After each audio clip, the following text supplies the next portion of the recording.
Not everything that glitters is Cardano. Don't forget that.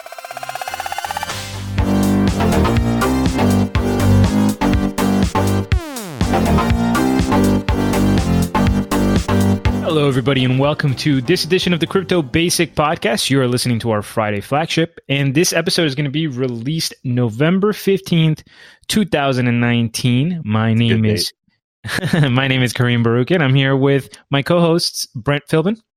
Hey, what's up, y'all?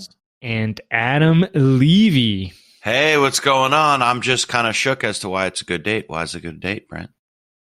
Well, that date 35 years ago was extremely important in U.S. history and world history, and actually, if you really look at it, is pretty important in crypto history. Oh my God, is today your birthday? And I'm not on Facebook anymore. Is today your birthday right now? Tomorrow, November 15th is my birthday. Happy birthday! Oh, Yay! Wow, a little self-congratulations there on the podcast is in order. Yeah. I'm glad you told me, though, because I finally deleted my Facebook, and I wouldn't have known. Oh, nice. Anyway, congratulations. Thank you. I wish I could delete it. I thought you did. Didn't you make a big thing about it? I made a big deal about stop. I don't use it anymore. I use it for specifically like algorithm juice, but I run like a bunch of ads and like all that stuff on there. Like I have to use it. So so you oppose them rhetorically, but you give money to the Zuck.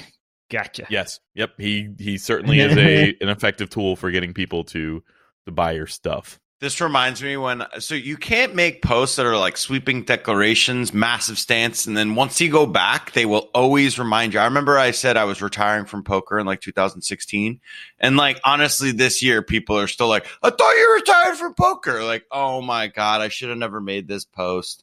Every post I make on Facebook gets that. And again, I deleted everything that I had on there before 2018. I used the script to delete everything. If you didn't, Kareem, when you deleted your account, it's all still there. So you should reactivate it, use the same script that I used, and actually clear out everything that was on there rather than let it still sit. Okay, I'll have to look into that. However, I'm going to use my hosting powers over here to get us on track because this podcast ultimately is not about Facebook, although it might seem that way sometimes. There's no Libra news this week, as far as I know. No right? Libra news. We're going to keep it, I believe, Libra free and Craig Wright free. So, very special episode. We're going to kick things off, as we usually do, with our rapid fire headlines from the week that we want to cover real quick. We're not going to have as much chance to get into. And of course, our rapid fire specialist, Adam, is in-house for this. Yes, you didn't have to, contract anyone out for the rapid fire. No. Yeah. So, all right. Brave 1.0 has been released. And now anyone in the crypto space, I'm sure we've all used Brave browser. Maybe we're using it right now. But yeah, we all kind of, know it's been around for a while, but I guess this is more of like the official release. It was in beta forever, but the thing is, it was in beta, but it still had 8.7 monthly active users, which is pretty impressive. 300K million. Yeah. Oh, oops. 8.7 million. Yeah. Different. And there's almost a dozen of us. And then there's 300K verified publishers already. So, this is kind of more of just like it's not PR. It's just more of the official launch. And right now you can get it on iPhone and iPad to get like the full access of Brave 1.0, which is Brave Rewards, where you're actually giving out like rewards to content users or companies that you just like an article you read that you loved, or not content users, but content creators. Yes. And then Brave Ads, where you're actually earning I forget how that works exactly. Brent, you want to help me out with that? So they're passive. You opt in if you want. It's not default. So I opted into Brave Ads. On the phone, they're slightly annoying. They give you notifications, but between the phone and desktop, I think I made like 4 or 5 Brave for the month or something like that. Just like I don't know. I don't know what it's trading at right now, so I have no idea. It's like $1 total. Yeah. So whatever. Like if they're paying me $4 or $5 for the month to look at their ads, like I don't mind being a little bit annoyed by a pop up here and there, or not a pop up, but a notification. And a couple of the things have been pretty cool. Like there was one that was a blockchain supply chain thing that I've like reached out to try and talk to them about their suppliers and how their blockchain ecosystem would work. So yeah, I've been using Brave's daily driver for months, and once in a while I do have to switch to Chrome. Now this 1.0 release may mean that those bugs are completely gone and I don't have to do that anymore. I can't think of the last time that I had to, but there is some random rare instances where I do need to switch over to Chrome just to get all the functionality working correctly. And it wouldn't work on Firefox either. So I go Brave. If something doesn't work there, I try Firefox. And then if something doesn't work there, I go to Chrome. So anyway, it's cool that Brave 1.0 is out. I'm only excited for the future of Brave. They built a really great, functional, working product and have a good idea.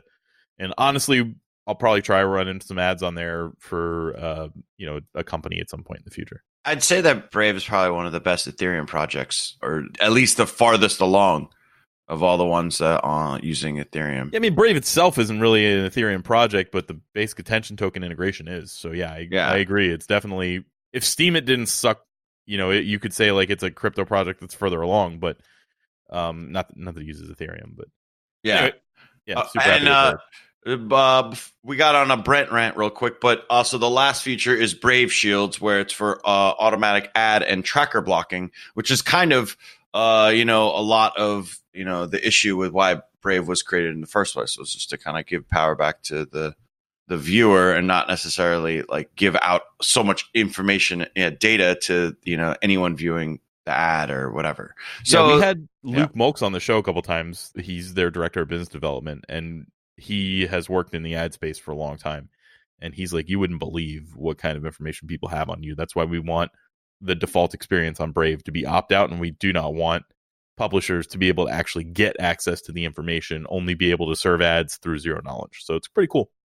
Yeah. So the next topic is Ledger Vault secures 150 million crime insurance policy. And obviously you've heard the word ledger if you're familiar with the crypto space. So yes, this is the custodian arm of the ledger manufacturer, the wallet manufacturer. And which of course you can get in the show notes if you're interested in getting a Ledger Nano. They're there. You can get it. Yes.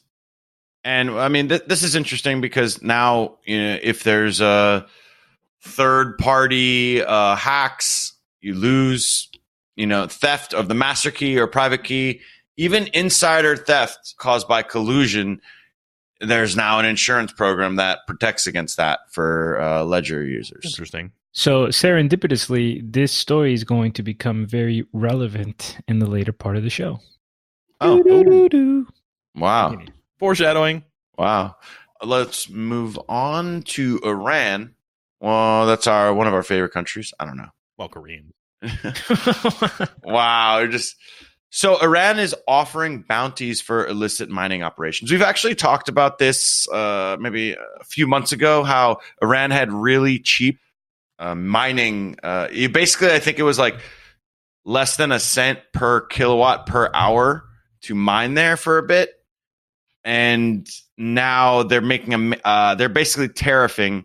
They're going to slap a tariff on any foreign, anyone who wants to export, I guess, electricity from Iran. And on top of that, they're also now offering bounties for anyone who is actually running an illegal mining operation within the country. That's, kind of doing it without going through the tariff. Yeah, this is probably less, I haven't read the story, but it's probably less ridiculous than it sounds, because I don't think it was Iran, but one of the stories we covered, if you guys remembered, involved like workers at a power plant that managed to jerry-rig it. Yeah, so that they were basically sucking off free energy. And if you think about it, it's actually really bad, because it's just a form of theft, right? Like other miners are getting screwed because they don't have stolen energy. The people who are paying for energy in that area are getting screwed because, the supply is being reduced by people who are benefiting on this. So, overall, it makes sense. Like, it's hard to think of energy as an asset that's being stolen, but that's what's happening in a lot of these cases. Yeah, they're not against, crypto mining. They're just against ones that are not doing it legally. Right. Or, even the idea of a tariff, if you're using some kind of massive government operated or subsidized energy resource in order to run your mining operation, that doesn't sound crazy to me that community or that society can tax that. Yep, exactly. And Coinbase has announced new confirmation requirements. So basically, the coins that they have the most confidence, maybe not confidence, but the coins that can be hacked, maybe are the hardest to hack, there we go, have actually been cut in half for how many confirmations you need in order to get a transaction through the network. And those are Bitcoin, Zcash, Ethereum Classic. And then most of them have been cut. Like Bitcoin has been cut by 50% because obviously that's the one that I guess we'd say we have the most confidence in. Then Ethereum Classic maybe 40% and Zcash about a third. So plot twist though, Litecoin has actually doubled, which means from 6 to 12 confirmations, which is what's going on over there, Litecoin? I don't know. So that's an interesting Litecoin's faster, but yeah, the end result is you'll get those 3 coins on quicker, Litecoin on slower. Yep. And we got 2 quick little super rapid double tidbits. tap. Yep, double tap. Pornhub, Brent's favorite website. See why it's just so quick now. So Pornhub, the models, there are about 100K models on there that put up their own content, and I guess they get naked and whatever, and people pay them for them. But they're being paid through PayPal, and now PayPal has blocked them entirely. So now Pornhub is looking to switch their payment method. Hopefully, it's not Verge, which was previously announced last year that they were in collaboration with Pornhub. Please don't be Verge. I don't even know if Verge is still used on there. Like, I know that it was never used on there. It was just some stupid commercial. Yeah, that was the most ridiculous thing ever. But it's not like these models are waiting on their money. They have other payout options, but literally Pornhub had to tweet out, guys, if you were using PayPal, switch it because they're just banning us now. So just another example of censoring money. Like, you can't stop somebody from taking cash for something that's legal normally, but there's not. It's like Pornhub is totally legal, and it's just PayPal's having issue with their morality of showing your body for money, which is none of their business. Just facilitate the payments, bro. Yeah, don't know. Yeah, but whatever. But hey, I now have something in common with 100,000 Pornhub models. You're banned from PayPal? Yes, I am. I've been banned from PayPal for like 7 months or something, and they won't tell you why. Wait, are you sure you weren't one of those 100,000 Pornhub models already that got banned? It wasn't, 7 months ago. It was actually 7 hours ago. Yeah, well, what I do is I take my shirt off and then I show my boobs, and they look like they're female boobs because I'm fat. All right. So we're gonna get us back on track here. That was my bad. I sent him Adam, you can't give him that kind of rope. You cannot give him that kind of rope. Please, let's finish this off with John McAfee. Oh yes. Finally, somebody with some common sense. Yes. So John McAfee is launching a coin called Whacked, WHACKD, all caps, on his exchange, McAfeeDex.com. And that we covered that a few weeks ago. He made his own exchange. He wants no KYC, completely decentralized. So you can get this coin on there. It's actually an ERC20 coin, and it's an Epstein didn't kill himself crypto. I don't really know how it works. I don't really care how it works. I just think it's a hilarious blurb that felt like needed to be in the rapid fire. Oh my god! So they're going to be the new payment processor for the next time a high-profile pedophile with dirt on every single rich person gets incarcerated. You're going to pay for that with Whacked, or maybe you just pay someone a bunch of Whacked in order to say something like Jeffrey Epstein didn't kill himself on national television or something. Mm-hmm. That'll be the currency. Most importantly, let's not forget that the core function of Whacked is to stroke McAfee's ego, to give him a little attention from the media and all this random shit that he's always trying to do, and probably hustle people. Yep. Is he still running for president? Oh, okay. I mean, probably. No, I doubt it. Probably. He's He just had- looking. He's got a little murder case to take care of, and then that's it. Yeah. He's like Dave Portnoy. He's just looking for clicks. I guess that's just everyone. It's not just Dave Portnoy. Yeah. So that's the rapid fire. Now, who wants to talk about some wild foods? All right, I'll talk about wild foods. That's so. For those of you who are wondering where our episode was, this is Wild Foods' fault. I was in last week. I was in New York for a Wild Foods board meeting, but that's because we've got some amazing products coming out. Wild Foods has a great selection of foods sourced from small farms around the world. Most are a single ingredient or a proprietary blend of our single ingredients, and they are available at wildfoods.co. You can use the code CryptoBasic12 to get 12% off your order. We mistakenly said on the last episode that nobody had done that. One of our listeners reached out to us and he's like, "Hey, I did use the discount code, and I did get you guys credit." Yay! So, there we go. Yep, we appreciate that. And they also said that they very much like the products that they got. So happy to stand behind the quality of Wild Foods. Everybody here has tried it. Everybody here likes it. And they are doing some big things. They might be in Whole Foods soon. So it's going to be really cool. Don't forget, hashtag Girls Gone Wild Foods. All right. All right, so that's it. We continue today's episode, guys, with a follow-up. This is kind of like a two-parter.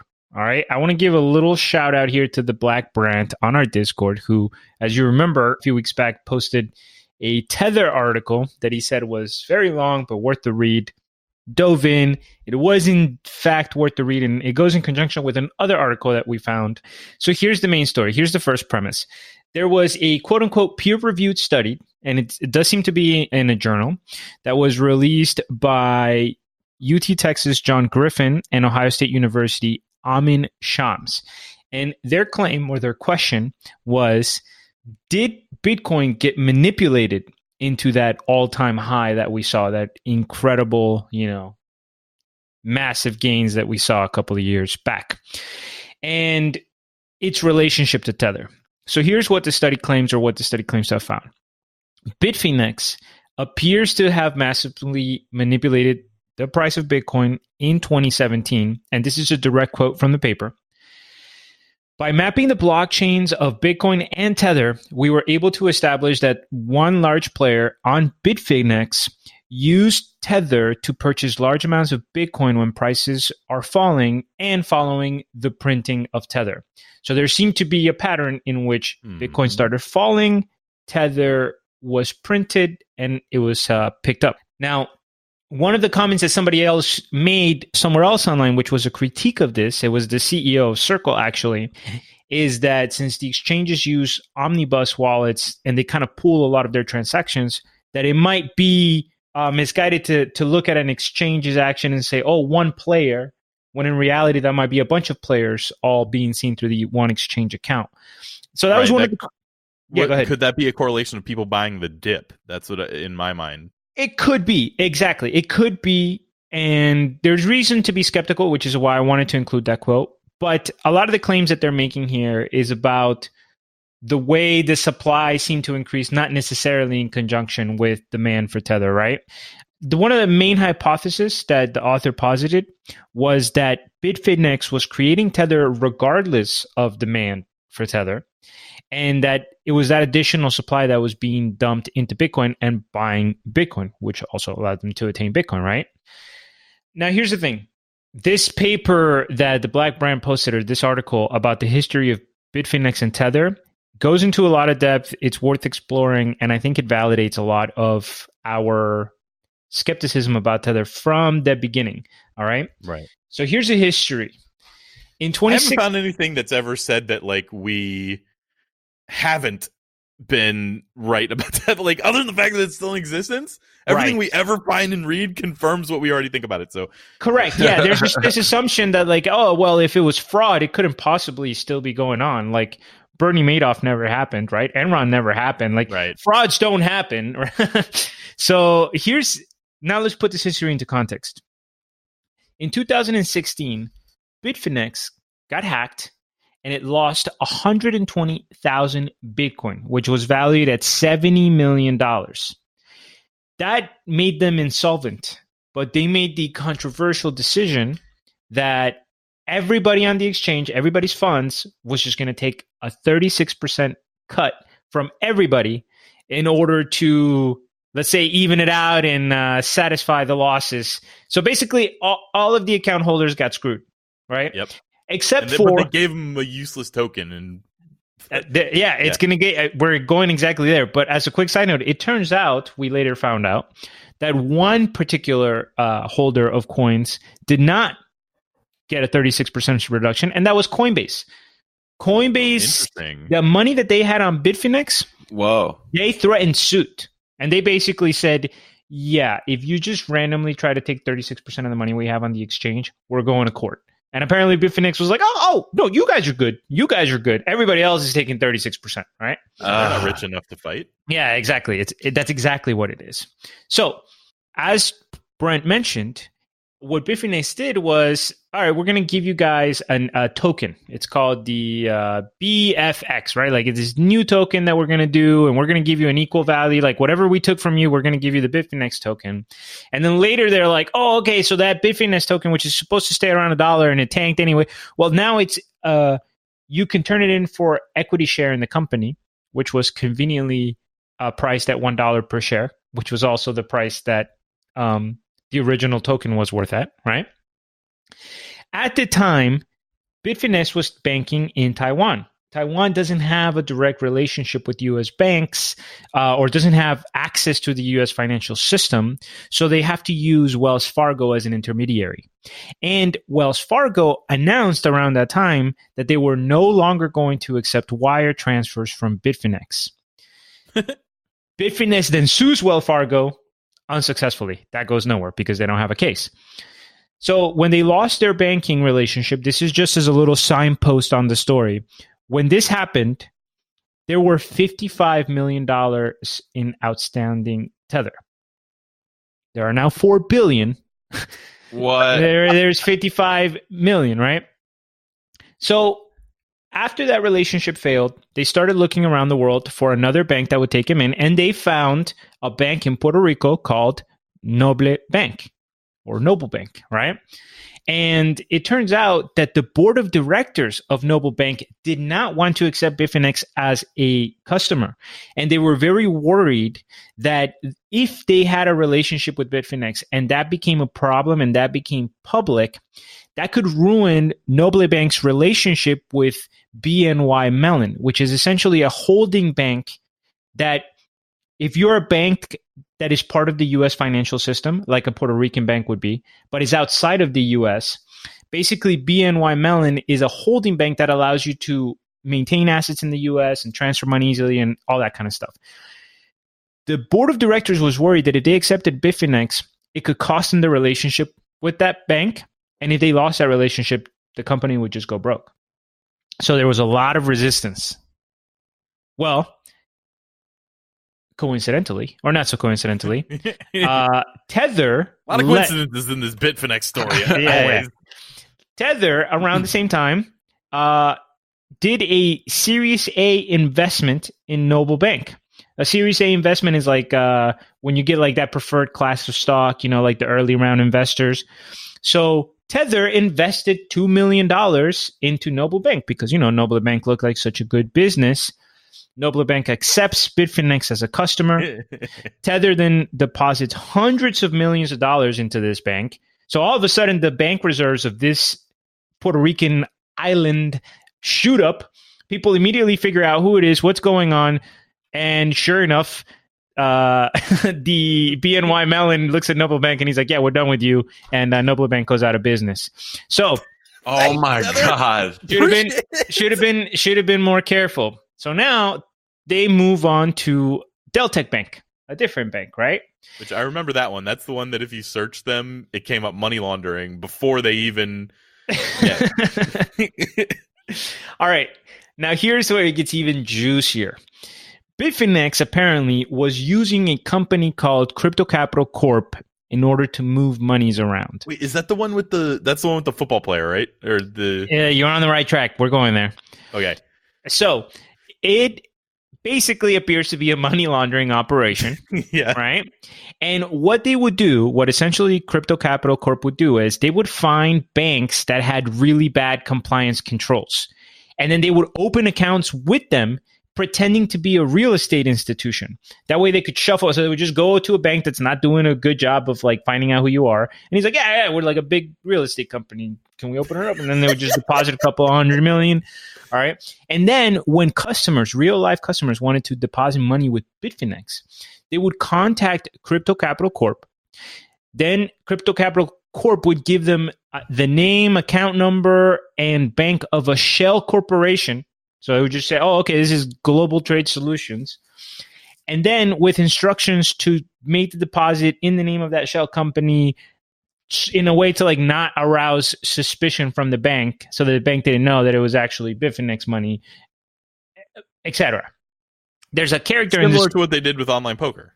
Correct. Back in the day. But there was a period of time where online poker was legal and the banks couldn't have transactions, so they started saying you were buying golf balls and stuff. Yeah, exactly. Yeah. Exactly. Well, there's a character in this story whose name is Reginald Fowler. It's probably who you're There's thinking the guy. about. And he is Crypto Capital Corp's principal architect. And guess what? It turns out he was skimming 10% of all deposits. So Bitfenix is using this company to launder all the money, and he's skimming 10% off the top. I'll take that. I'll take that. He made a lot of money because, as Brent pointed out, he was able to use $25 million to invest in the Alliance of American Football, which, just like Donald Trump's CFL or whatever, totally crashed. Didn't go anywhere. Even get to finish their season. No, I remember like Trent Richardson was like leading rusher in the league, and I was like, "What? Trent Richardson's still playing football?" Oh, they didn't even get to finish. This was that one that needed funding halfway through the season, I think. Yeah, Well. they were trying to pay their players like nothing, but yeah. Well, they were relying on funding from people who were money laundering. Now, and what made it even worse, this is where it gets sketchy, because Bitfenix is now trying to pretend like, we didn't know that this guy was laundering and taking money off the top. We're the victims here, right? That's what they're saying in court filings. Here's the problem, though. They didn't pay for this company's services. So according to them, according to them, we gave them money, and they made money by being able to make interest off of the money that we gave them. So that's why they were willing to provide the service. This is Bitfenix's kind of like explanation. They're doing it for free, but they get to make money off of it. All right. Bottom line is that in 2018, regulators froze some of the Shell Corporation bank accounts. So they basically put a hold on this money when they figured out whose it was. And that created the liquidity crisis. And essentially, they accused Bitfenix of what they're doing allegedly is using customer deposits to slowly try to make up the gap and the difference, which, by the way, is what we've been speculating all along, right? That they were taking a chunk off the top, and then they're just kind of like trying to drag out the market and using whatever opportunities. But this is even worse. They're saying they're using customer accounts. And it's totally plausible because guess what? They already did it. They already took 36% from everybody and said, hey, this is now ours because that's exactly what happened with hacked. Well, Full Tilt Poker, where they were just they like kind of dipped their toes into the player reserve that should never be touched. Mm-hmm. And this is just playing with fire. I mean, even worse. Even worse. You know, I mean, I don't want to say even worse, but yeah, it's like no, it feels worse. Well, look, the bottom line is Fowler has been arrested in the U.S. Ivan Manuel Molina, the president of this company, was extradited from Greece to Poland on suspicion of money laundering for drug cartels. By the way, that name, Ivan Molina, sounds like it is Ian Bellina's like real name, that like YouTube crypto scammer guy. Like, what happened to that guy? I'm not Ian Bellina. I'm sure he's still posting videos and fucking people over. Anyway, sorry. Continue. No, that's basically it, guys. This is a summary. Obviously, Tether's still out there in circulation. Obviously, some people still believe. But look, this story has been brewing. The red flags have been everywhere. You know, now that there's court filings, now that there's movement from attorney generals and stuff like that starts putting more pressure. But I guess the main point here to remember is just because it looks official from the outside, just because it's properly structured, we should not assume that there's real underlying structure. I think there's a part of our brain that looks at Tether. They're in all these exchanges. They're in big companies, big people, professionals, millionaires are using it. And it just feels like, okay, this is the real deal. And I would just like to remind everybody that that's what a lot of these major scams felt like. They felt serious. They felt legitimate. It feels like the people in charge know what's going on. And they don't. Scammers can get as big as you want. It can get into the hundreds of millions of dollars. All right. So, interesting story. Shout out to the Black brand for sharing it with us. Tether sucks. So when Tether does crash, I'm going to really want to make an episode that is called, just the title of the episode is "We Told You So." And literally just have all of the sound bites of us telling you how dangerous this thing is over the last few years. Yeah. Well, what's crazy now, Brandon, is that I hadn't really considered is Tether crashing might also I didn't consider that something like Bitfenix could be using customer deposits to plug gaps and stuff like that. So if that's the level of manipulation that's going on, then it's no wonder, how long can they keep this game going? The answer is I really don't know. As long as people are still depositing money on Bitfenix, who knows? I still remember that early, or maybe mid 2017, Bitfenix just abruptly got out of the U.S. And I feel like if they had stayed in the U.S., they would be. They might not be operational anymore. But I don't know where they're really getting. They're based out of Canada, correct? And then I don't know what other countries maybe they're trying to go to some countries that don't know any better, trying to operate. They are now. Yeah, I don't know. Yep. So. Anyway, that's enough of that, though. Brent, the next story coming up here, it looks like you have an official Samsung blockchain story. I'm interested. I have a Samsung.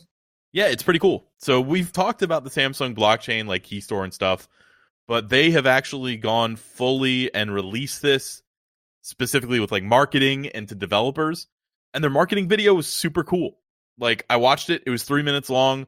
I'm like, I could show that to somebody and start to get them to understand a little bit of what I'm talking about when I'm talking about crypto, and they're kind of, blanked. Pretty good ratio on YouTube. I just looked it up. It's 30-1 likes to dislikes. Yeah, it's a cool video. So the main point of this is they're releasing their software development kit. And the software development kit makes it easier for anybody who is a software company to put their item in there. So if I wanted to work with the Samsung blockchain in some fashion, it is now a lot easier for me to do that because they have a software development kit. It was one of the big perks of the engine blockchain that we talked about. And the SDK is that's super big for adoption. It's super big for making things easy. They've gotten another company called Knox that works with them on security. The private keys that you work with on your phone are held nowhere near your operating system as far as the way the computer is set up. Operating system is one thing, private keys are another thing. It's separate. So obviously it's not the same as having your key written down somewhere, but there is a layer of security there. It looks pretty cool. I want to learn more about what happens if you lose your phone and all that kind of stuff.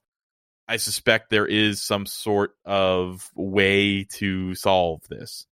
And I think it looks like it's going to make things easier. Then I went into the YouTube comments and I was reminded that we're still a long way from adoption, because the top comments are things like, Jesus, I pasted a couple of them here. Jesus Christ, I don't understand a single comment on this video. Or, now I know how my grandparents feel when I talk about technology. That is the exact leap that I'm thinking about. The leap there is, you can know a ton about technology, and then when I start talking blockchain, your eyes gloss over and you look at me like I'm insane. And even though this video, in my opinion, broke it down real easily, super nice, people still feel that way about it. So that's how early we are in this process. And then hilariously, one person who doesn't understand how this works goes, the video says no middleman. The video also introduced a new middleman. His name, Samsung. I'm confused already. So yeah, they don't understand the relationship of a wallet / development kit to the actual Ethereum network. So The Samsung blockchain is working with Ethereum, so they have a DApp portal as well. It all goes through the Samsung store, not Google Play. It would be better if it went through Google Play, because then you would get a little bit more of a ubiquity there. Like if you had an HTC, you could do it. But I know HTC is actually making a partnership with Binance. There's going to be a special Binance HTC phone that's released that uses the Binance DeX natively in some fashion. So, wow, one of their Evos. So that'll be interesting to see. Another funny thing, this video may have spoiled the design of the next Note, the Galaxy Note 11. There is a phone in the video at 6 seconds in that has no niche or a little notch for the camera. It looks like either that phone was just a complete render, but it doesn't look like it. There's a person's hand there holding something. They either used ILM to create that, or they're holding the prototype for the next phone. And it looks like that camera is embedded in the screen somehow, so that while it's not being used, you don't have that ugly little circle notch, which is significantly smaller than it is on like an Apple device, but is still there with regards to the phone. So that was a cool little extra thing. And that's it. That's what I had to say about Samsung. Samsung Pay is a very good experience. So if they are using that same mentality for creating a good experience with blockchain, it can only be a good thing. And they're not doing it in any way that's proprietary. They're not like trying to grab control here. They're not making the Samsung coin thing. They're making the Samsung wallet and using the existing coins, which is what people should be doing. This seems to be an ongoing trend with Samsung. We had Uber Pay. I think we have Apple Uber Pay. Pay is making their own damn coin. Like, that's the thing. Like, Samsung isn't. That's why I actually appreciate what they're doing. Now, of course, they're probably going to make me look wrong. And No, I don't mean specifically coins. I mean the fact that these big companies are like someone in the article that when we did, I think it was actually the last flagship, said that the big companies are starting to try to get customers through payments. Samsung, yep. Apple Pay, Uber right there. That's 3 of them. I'm sure there are more that are popping up. And I think we're going to see more trend towards that. And, that's how they get the customer, I guess. I'm not really sure. It's interesting. I mean, this is definitely sounds like a good project. And I'll definitely watch the video, later. All right. So that's the end of the Samsung blockchain thing. I think we need to talk about our local SIM swap attack expert, Karim Baruche. Please explain to me what the hell is going on with Bitcoin SIM swapping. Yes, hi there, Bob. It's been now 48 hours since distraction. Sorry, I had to use my reporter voice because of the way you said it. Hi there, Bob. That's my impression of Dave Chappelle impersonating a white reporter. So there's a lot of jokes there. Perfect. All right, so this story hurt in so many ways. It's actually an older story, but we're covering it today because I read about it today and I started jumping around some places. So it is what it is. Here's the situation. There was a $24 million theft that happened on the basis of a SIM swap attack. This was reported by the Wall Street Journal, and it actually happened last year, January 7th of 2018, near the peak.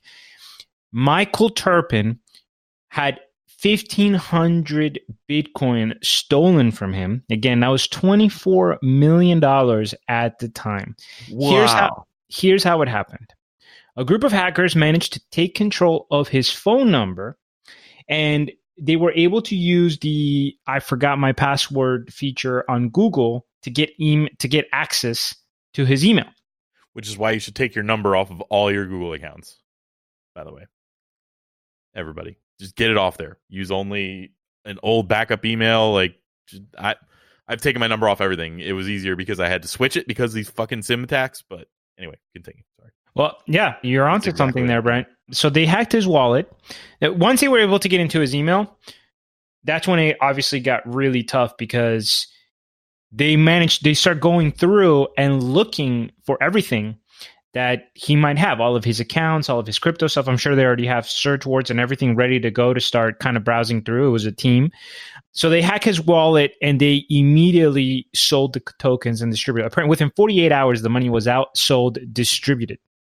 There's a quote from the article that says, once a hacker can breach a user's email account, they can scour for proof of asset holdings and subsequently trade or target trading apps, bank accounts, and crypto wallets.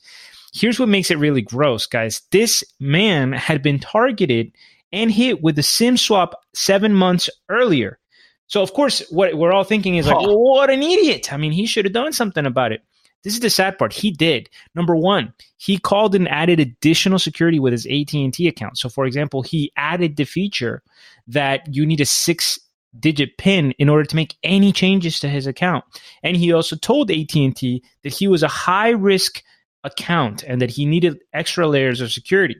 On top of that, he switched from texting authentication to Google Authenticator, which is something that we've always said is a proper practice, right? That's a best practice using Google Authenticator.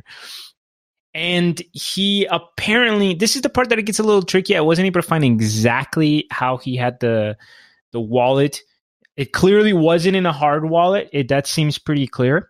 Apparently, he kept a portion of his virtual cash in a digital vault called a native wallet, which required a string of 12 random words to unlock. This is the part that the article's wording seems a little weird to me. They say that the hackers were able to cobble the code together once they hijacked his phone and wormed into his email. Something tells me that that's a cooler way of saying that he had the 12 random words just stored somewhere in his email and they found it. Right. Like he had it in the cloud somewhere somehow. Yeah, like how did they put the clues together from his email? It sounds like Wall Street Journal got a little above their pay grade as far as how this works. Article. That's where they hit the point where they just figured it out. Yeah. They're like, oh, you put it all together. Oh, this guy brushes his teeth at 9 a.m. All right. The first word is toothpaste. Like, I don't think it's all right. But anyway, so they were able to find the 12 words, which, by the way, when you buy something like a ledger, this is for the audience. When you buy something like a ledger and they tell you to write down your recovery phrase, one of your instincts, right? That's right. One of your instincts is, oh, maybe I'll take a picture. Maybe I'll just write it and email it to myself. Wrong. Okay. When it comes to the crypto world, the people who are going to be able to steal from you are going to have access to that type of information. So actually being offline, being in the physical world, kind of like paper ballots, is the right way to go here. And this is an example. So it was apparently some young kids. I even expected it to be international, but some of the people they mentioned were actually U.S. citizens, younger individuals.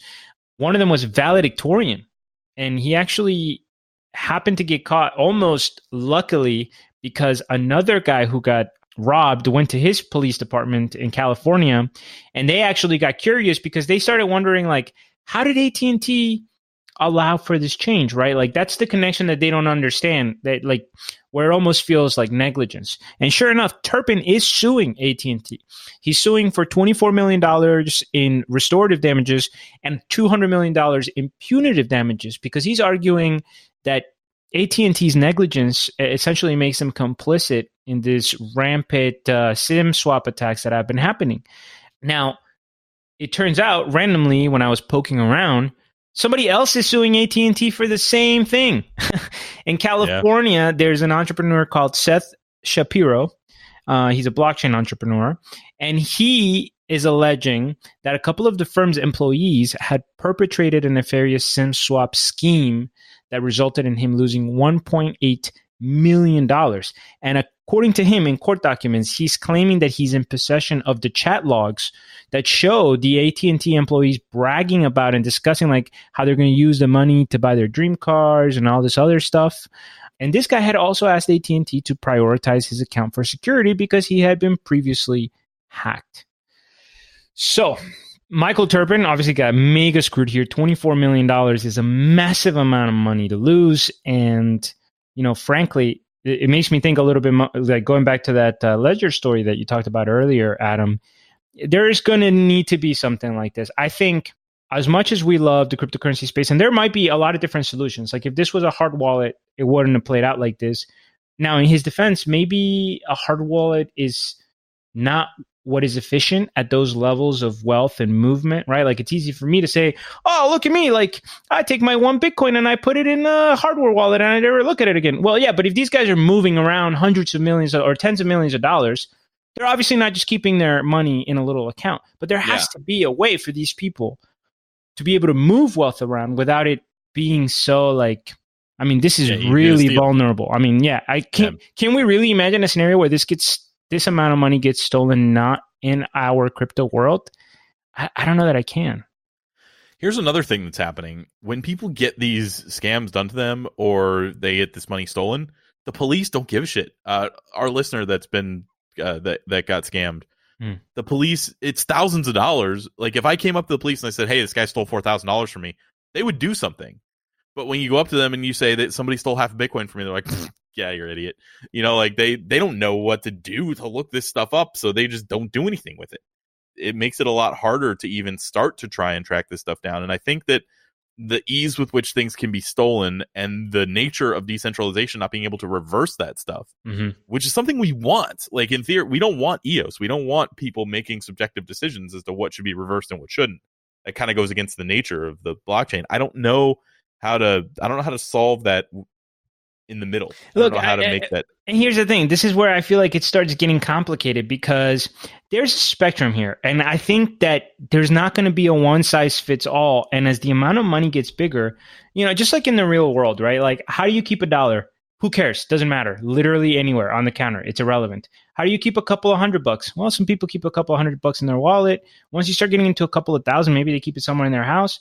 The more money you're talking about, the less that you just put it somewhere where it could disappear with a single stroke, with like just a thief breaking into your house and looking under, you know, in your drawer, right? You're not going to keep $5 million in your drawer. It doesn't work like that. So if somebody has $100 million, $25 million, even in the real world, there's some kind of extra layers of protection that have to be created. So it seems to me that this cryptocurrency world, like, yeah, sure, we can have wallets and easy access and double factor authentication and, you know, triple signature and all. But the bottom line is you can't keep $50 million or $25 million somewhere that can be that easily stolen. I mean, I hate to say it. Yeah, we need some help from, you know, AT&T or like that's a yeah, security AT&T is flaw. definitely That shouldn't be a thing. I do know that this was an issue with some poker players maybe around the similar time, 2017, maybe 2016, where people had a couple $100K taken from them for basically calling in for, you know, to Verizon or something and changing the password or whatever, and then they just got access. And it's very crazy that you can do this, you know, that it's that easy to kind of mimic someone or something. There's a few things that happen here. One, the employees want to help. When you come in and you say, hey, I'm Brent, I want to switch my SIM card out, like they want to help you. They don't want to like be jerks and be like, well, I'm going to need more verification on it. And two, you have a lot of outsourced customer service reps on the phone. One, English might not be their first language. Two, you don't know what their working conditions are like as far as like what they get in trouble for and what they don't. And three, you could be talking about people who have basically no money, which means they have a real easy incentive to actually participate in this kind of stuff. That exactly. There's clearly some inside jobs here. I mean, let's just be real. Yeah. You know, I mean, this guy was targeted. They knew like this kind of money. You know, this is not random. None. I don't think these are random. Any of these are random. I think these are just direct targets. You know, that have been planned and they've worked hours and hours to. I suspect when it happened to me, I was pretty random. So I think there are random choices, but I don't think I was random the second time. I think the second time that they swapped my SIM, that it had to have been targeted, not like targeting the host of the CryptoBasi podcast necessarily, but targeting somebody who had a successful SIM swap in the past. And I actually had to jump through some serious hoops to get T-Mobile to stop letting that happen. And they put all kinds of extra stuff on my account. And I legitimately now need to switch my SIM card and I can't. Like, oh my God. Because I changed my number, my voicemail basically doesn't work now. It's something to do with. But no one uses voicemail anymore, anyways. So yeah, it's not that big of an inconvenience. I tried to switch the SIM card out because the way the SIM card is programmed, it thinks your number is like your old number until you swap it out. And because I freaked out and I was like, put all these restrictions on my account, maximum, like basically never let this happen again. Now I have to jump through. I have to do like hours of work to even possibly get my SIM card swapped if I want to, which annoyed me because I can't get my voicemail. But now I'm like, no, you know what? I love this. This is awesome. I'm glad this is happening. I am not interested even a little bit in that ever happening to me again. So I'm glad. Yeah. And you know what? The last thing I'll say, guys, to close out this story, just because we should provide all the perspectives.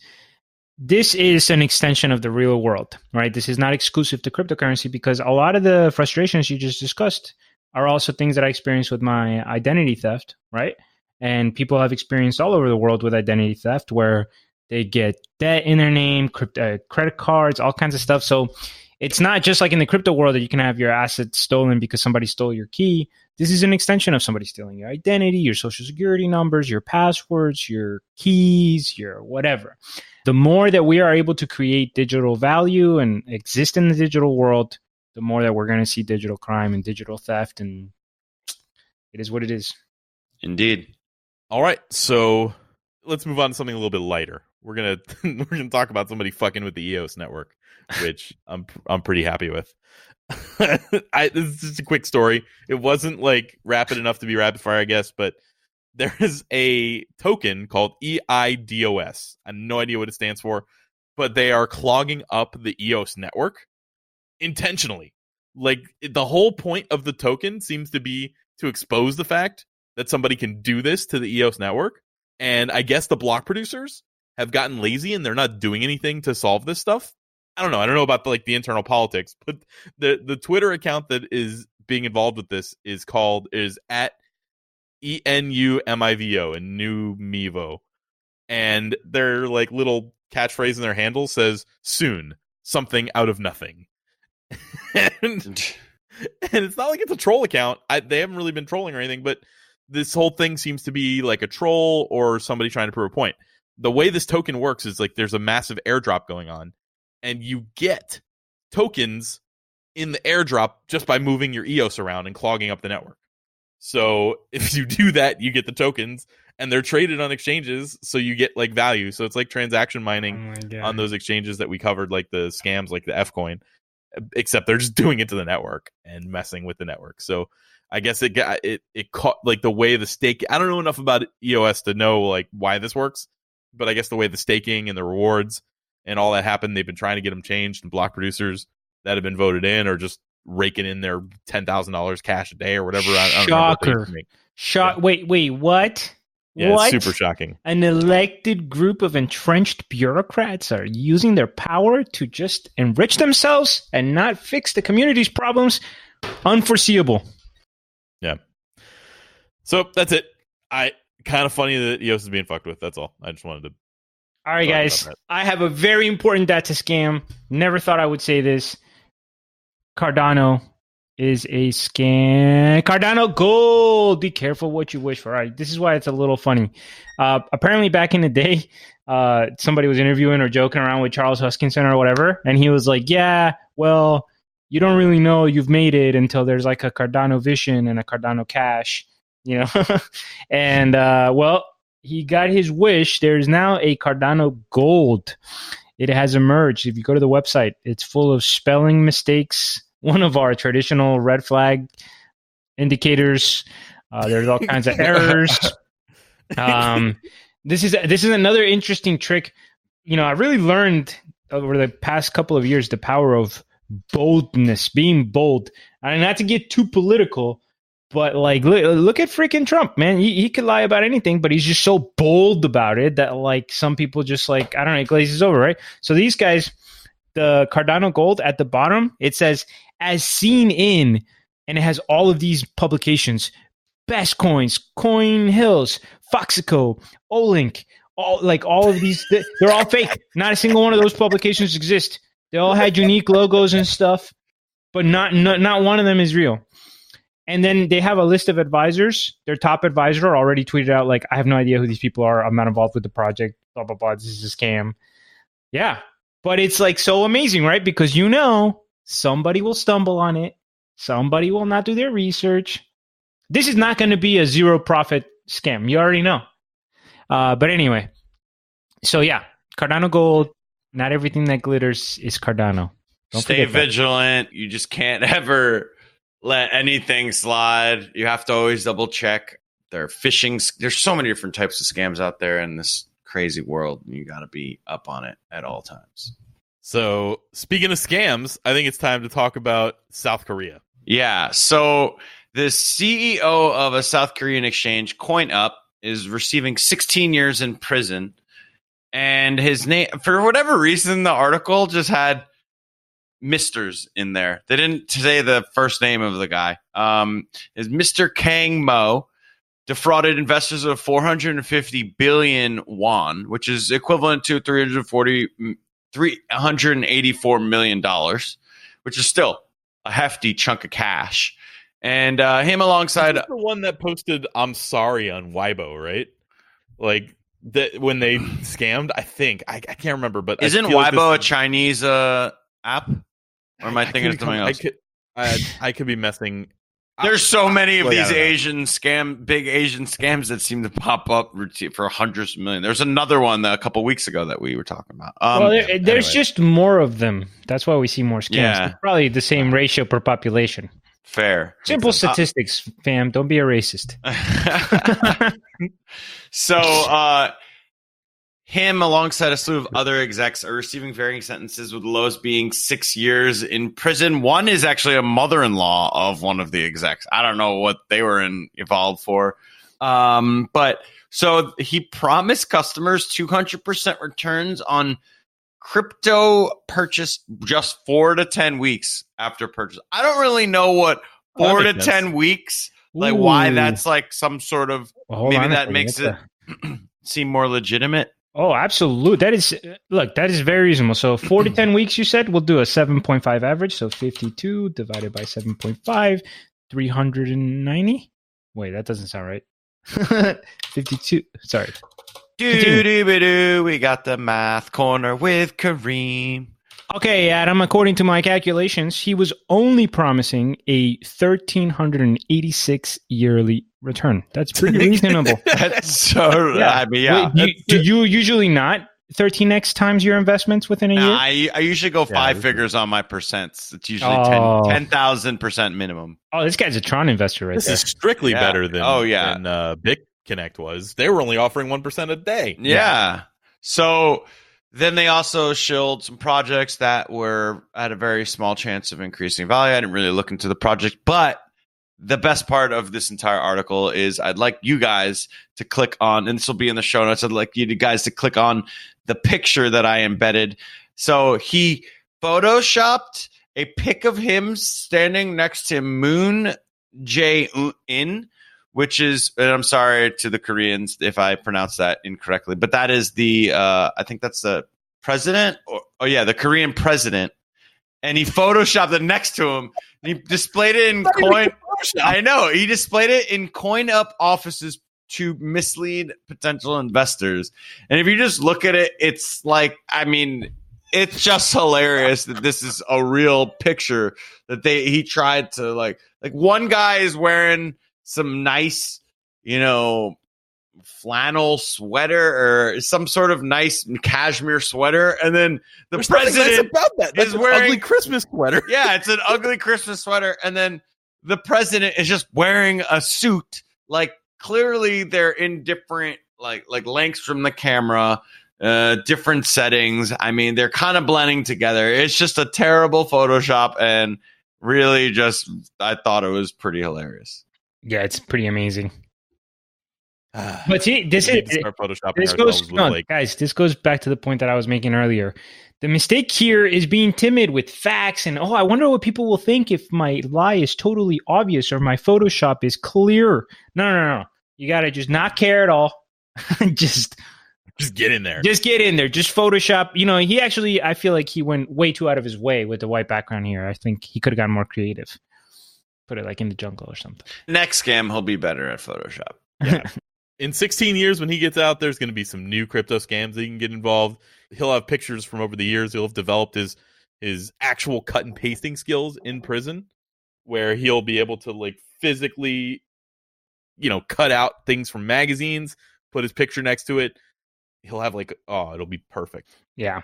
And by the way, I'll end with that rant. Is there anything more obnoxious about we hate on these scammers so much and everything? How often do you just see that they after they pay some mild consequence for what they do, they just go back to scamming, and it just still looks like it takes forever to catch them. And the Wolf of Wall Street is ridiculously rich, and he's doing I don't know, people want to pay him to do things, and that aren't tell people how he scammed them. Like I remember when he was coming out talking about crypto, where it was like, "What? Who cares what this guy has to say?" Yeah, he's Jordan. like, let me tell you something. I know a lot about scams. I scammed a lot of people. That's why you listen to me. I'm very rich. I scam. That looks like a scam. So, anyway, we're getting off the rails here, gentlemen. Is there anything else we want to say to the audience before we say sayonara? I got a few things in our rant section, just some funny stuff that happened to me. One of the ways that we get stories for the show is or at least me, I don't know what you guys do, but I go on Reddit and then I sort by the most popular stories of the week and take a look and see like what it was. And I knew Bitcoin was around like, 8,500, something like that. And I clicked it and it said, finally, Bitcoin is 10,000 again. And I was like, what? That was fast. But I had sorted by year instead. So it was just a funny thing. I almost reported that we were back above 10K for a second before I realized that I had not actually sorted properly. And then when I did sort properly, one of the top posts was kind of funny. There was nothing to really unpack here, but a guy posted his portfolio from the ICO craze. He was basically like, yeah, I kind of got taken in the ICO craze. Here's like my portfolio. This guy's portfolio, if we were still doing portfolio roasts, like this is great. Listen to this guy's coins. Now, first of all, I'm going to tell you his best producing coin was minus 86%, which was Augur. So he didn't completely miss on that one. Let's hear some of these projects that he had. Electrified.Asia, no idea what that is. He lost 95%. I'm not going to read all these off, but Oyster Pearl, Swarm City Token. He did Zcash and OMG, which fine. Those are among his worst or least lost. Request, Storage, Kin, Funfair, Polymath, Bitcoin Gold, Karim's favorite 10x. He got a 98% loss on. The Raiden Network, Cinero AMP, which AMP is normally an abbreviation for Asian Massage Parlor. So wondering what that would be used for. Power Ledger, Viuli, Garlicoin. Now, Garlicoin is a stupid little meme coin. He invested $26,000 into Garlicoin. It was his biggest investment of his portfolio. Jesus, no way. People have so much money. Like some of these were like 5,000, 6,000 or whatever, but most of them were in like below $1,000 that he invested in. Nope. Garlicoin, he was just like, yeah, this one, better put 26K into this one.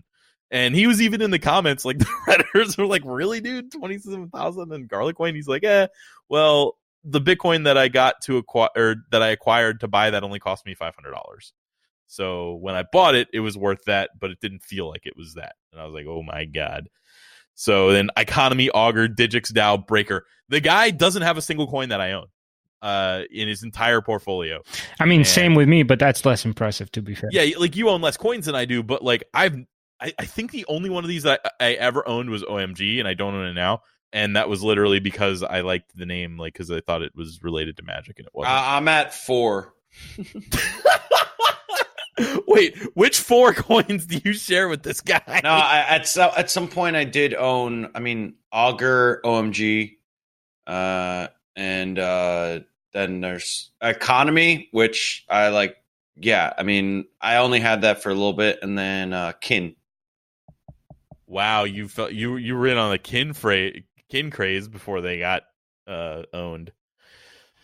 So anyway, it was an interesting little portfolio. I thought about like literally creating like his actual like breakdown of what this stuff was worth, but I decided it wasn't worth it. It was just kind of a funny little thing to talk about. I didn't link I better link the Reddit post there. I didn't link it, so make sure that's in the show notes. I want to give the user the right credit if I'm talking smack on his portfolio. Oh yeah, and I also invested 10K in Garlicoin. Yeah, forgot about that. Last little thing, we've mentioned this thing a couple times on the show, but there's like this turnkey mining thing called CoinMine, and I remember they had reached out to us to kind of like do a partnership, and we told them no because basically you could never get your money back. Well, now they're offering 6.5% APR on people who hold mined funds in their wallet, which to me that's approaching red flag territory. Like if you hold funds in they're trying to incentivize you to hold funds in their wallet, that they can't get 6.5% on. This is like Bitcoin and Ethereum, not coins that stake and get them value. So the main reason that I would see an incentive to hold coins in their wallet is so that they can use those coins and or whatever, or end up taking them from you or something like that. So the thing was already a pretty bad investment. I would not recommend buying a coin mine at all, which is the opposite of what you're going to hear from a lot of podcasts in the industry, because they offered them a good affiliate / maybe they paid for ad space or whatever on those shows. I've listened to a couple other shows that are saying that this is a good solution for somebody who doesn't really know what they're doing with mining. I wholeheartedly disagree. I would not recommend anyone use CoinMine. That's it. That was my last rant. That was the end of it. There's just a couple interesting little things for the end of the show. If you're in the Discord, you know who I'm about to be talking about. We don't like to say this stuff like on the show in case it ever like doesn't come to fruition. We have a very, very, very big interview on Monday. So the show will end up being recorded on Monday and it'll be released when it's ready to be released. But it is, guys, I'm making an announcement of an announcement here. This is the biggest interview that we've ever had on the CryptoBasi podcast by a magnitude of 10,000. Sorry, I undersold it. Yeah. This is as big as it gets. So if you pop into the Discord and you scroll up, I originally just told the founding members and Patreons who it was, and then one of them leaked it because I didn't tell them not to say anything in the general chat, so they mentioned it. So it's there. You can find out who it is. In fact, we are taking submissions to talk, what you might want to have us bring up when we talk to them. But again, I don't like to just throw that stuff out there because in case, Andreas Antonopoulos. Oh, what the fuck? Oh my God. Yeah, I don't know. I just, look at Brent's face. He's getting too smuggled. We're going to do Andreas Antonopoulos.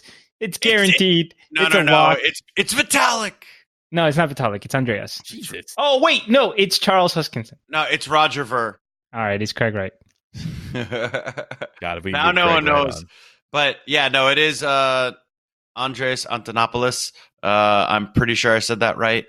We look forward to having a quality chat with him.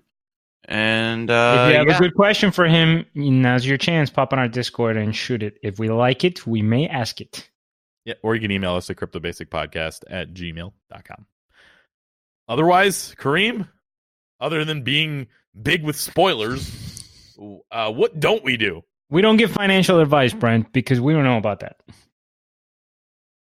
That's it. Yeah. We're also all idiots, and I just always like clearly. But that was like a bit back in the day, and I really like still a bit. It's still a bit. Karim just doesn't like to say idiots. It's offensive. No, it's not offensive at all. That is also sorry true. if I offended you, but you're still an idiot. Thank you, buddy. Not offended. All right, so yep, we are idiots. Don't listen to anything we say. This is entertainment only, and of course, all investments have inherent risk. Please do your own research. Check us out on Discord, Twitter, Patreon, and all the beautiful places. See ya. Later.